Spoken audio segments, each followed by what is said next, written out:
Tell me about just that grit that Bret brings that might be different than you see in other dugouts.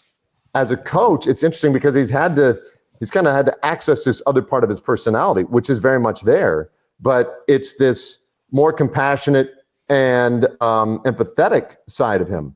He spends most of his time, I was just talking to him the other day about this, conversations he has with guys more like, how's the family? How are you doing?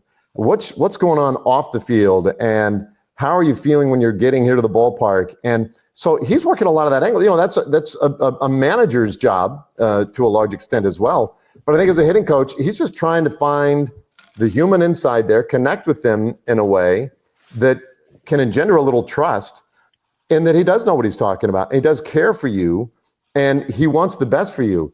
And so a lot of what he does is just talking about the game, talking about that pitcher, not in terms of spin rates or even, usage of various pitches, but more like just look how he's trying to get people out here. Dave talked about the relationships. I know there were players when the Rangers hired Bret Boone who were like, huh?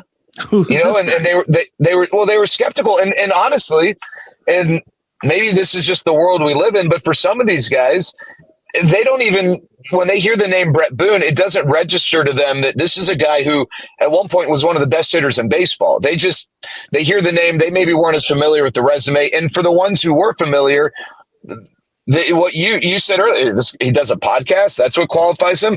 But those same guys will tell you right now, to Dave's point, they love the guy because of what Dave talked about.